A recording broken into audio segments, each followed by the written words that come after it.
हाँ जी, तो अपन dipole moment start कर रहे हैं। Dipole moment is denoted by mu. काम क्या है इसका? ये कोवलेंट बॉन्ड के अंदर बताता है कितना परसेंट आयनिक कैरेक्टर है। क्या बोला मैं? कोवलेंट बॉन्ड के अंदर कितना परसेंट आयनिक कैरेक्टर है ये बताता है। फजान्स रूल उल्टा करता था। फजान्स रूल आयनिक कैरेक्टर, आयनिक बॉन्ड के अंदर कितना कोवलेंट कैरेक्टर है वो बताता था। खैर, बात करें इसकी, so it is an experimental quantity जो कि बॉन्ड पोलैरिटी पे बेस होती है। ठीक है, वेक्टर क्वांटिटी होती है, दोनों मैग्नीट्यूड और डायरेक्शन होती है इसकी। इससे इस साइन से डिनोट करते हैं and its direction is from less electron negative atom to more electron negative atom and from atom to lone pair. समझिएगा, डायपोल मोमेंट बेसिकली कंपाउंड के अंदर पोलैरिटी जनरेट करता है। पोलैरिटी जनरेट करना मतलब प्लस और माइनस जनरेट करना। अच्छा, प्लस और माइनस जनरेट कब होंगे? जब इलेक्ट्रॉन नेगेटिविटी का डिफरेंस होगा। जैसे CO2 है, या छोड़ो अभी तो एग्जाम्पल से समझिए। जैसे एग्जाम्पल ले लेते हैं अपन, A bonded to B, singly bonded है ना। अब मैंने मान के चल दिया that electron negativity of A ज्यादा है इलेक्ट्रॉन नेगेटिविटी ऑफ B से। तो A की इलेक्ट्रॉन नेगेटिविटी ज्यादा है B से, तो A अपनी साइड इलेक्ट्रॉन खींचेगा। अपनी साइड इलेक्ट्रॉन खींचेगा तो उस पर क्या आएगा? Delta negative. इस पे क्या आएगा? Delta positive. ये बॉन्ड पोलैरिटी जनरेट हो गई। ये की जनरेट हुई डायपोल मोमेंट की वजह से। डायपोल मोमेंट क्यों आया? इलेक्ट्रॉन नेगेटिविटी में डिफरेंस की वजह से। ठीक है, तो डायरेक्शन क्या रखूंगा इसकी? क्या बोल रखा है? It is denoted by arrow sign and its direction is from less electron negative to more electron negative. यानी कि यहाँ से यहाँ जो है डायपोल मोमेंट शिफ्ट होगा from less electron negative atom to more electron negative atom. और कहाँ से कहाँ वो शिफ्ट हो सकता है? From atom to lone pair. अगर किसी के ऊपर लोन पेयर है तो वो यहाँ से यहाँ शिफ्ट हो जाएगा। ठीक है, होपफुली आप इतनी बात समझ चुके होंगे। नेक्स्ट अगर अपन बात करें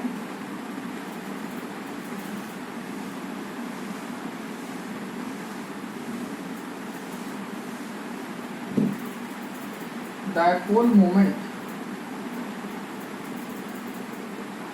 of an individual bond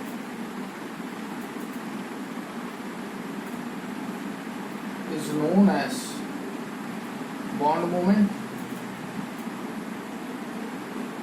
whether single, double or triple। Example से समझो, जैसे CO2 है भैया, तो CO2 में मोर इलेक्ट्रॉन नेगेटिव कौन? ऑक्सीजन। तो इसका डायपोल मोमेंट किधर होगा? इधर। इसका डायपोल मोमेंट किधर होगा? इधर। तो एक इधर जा रहा है, एक इधर जा रहा है, तो ओवरऑल डायपोल मोमेंट कितना हो गया इसका? 0।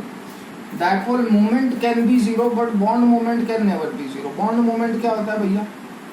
दो एलिमेंट के बीच का बॉन्ड बस। जैसे CO2 एक मॉलिक्यूल है तो इसका इधर जा रहा है, इसका इधर जा रहा है, वो टोटल ओवरऑल कंपाउंड का डायपोल मोमेंट हो गया। बॉन्ड मोमेंट इसका इधर, तो ये बॉन्ड मोमेंट इसका इधर, तो ये बॉन्ड मोमेंट। सो क्या बोलना चाह रहा है वो? Bond dipole moment can be 0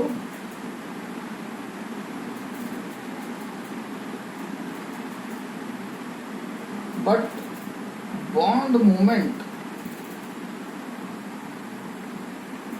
can not be 0।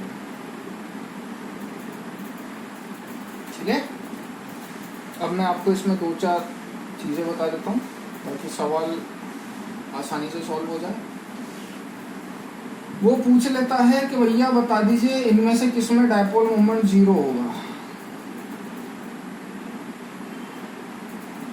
Which of the following molecule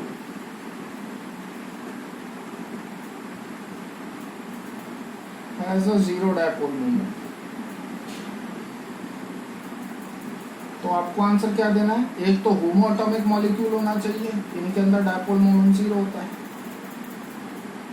homo atomic molecule यानी कि F2Cl2 H2 Br2 I2, इन सब के अंदर डायपोल मोमेंट 0 होता है। क्यों? अरे F और F में मोर इलेक्ट्रॉन नेगेटिव कौन? कोई नहीं, तो डायपोल मोमेंट किधर शिफ्ट होएगा ही नहीं, बॉन्ड पोलैरिटी जनरेट होएगी नहीं, क्योंकि दोनों बराबर ताकतवर।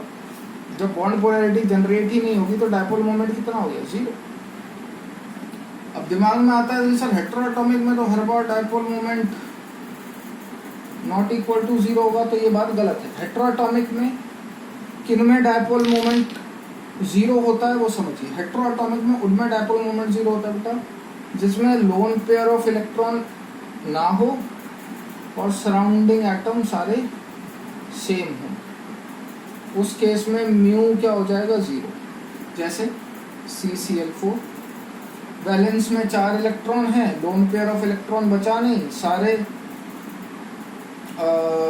सराउंडिंग एटम सेम है, क्लोरीन क्लोरीन, इसका डायपोल मोमेंट हो गया जीरो। सल्फर के वैलेंस में कितना होते हैं, 6, मैंने सारे सराउंडिंग सेम कर दिए, लोन पेयर बचा नहीं, इसका डायपोल मोमेंट हो गया जीरो। फॉस्फोरस के वैलेंस में होते हैं 5, पांचों surrounding atom same, lone pair of electron बचा नहीं, इसका डायपोल मोमेंट हो गया जीरो। तो ये ध्यान रखना है, इस तरीके से आप ये सवाल आसानी से सॉल्व कर सकते हैं। एक तो होमो एटॉमिक वाले डायपोल मोमेंट जीरो होता है और दूसरा ये कंडीशन को सेटिस्फाई करे।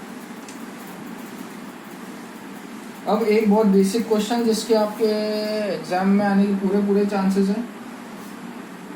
म्यू जो होता है वो बराबर होता है Q इंटू डी के। फॉर्मूला है ये डायपोल मोमेंट का। ये क्या होता है, चार्ज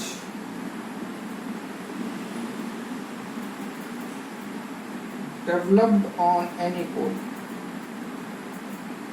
जबकि डी क्या होता है, डिस्टेंस। कौन सी डिस्टेंस, इंटरन्यूक्लियर डिस्टेंस।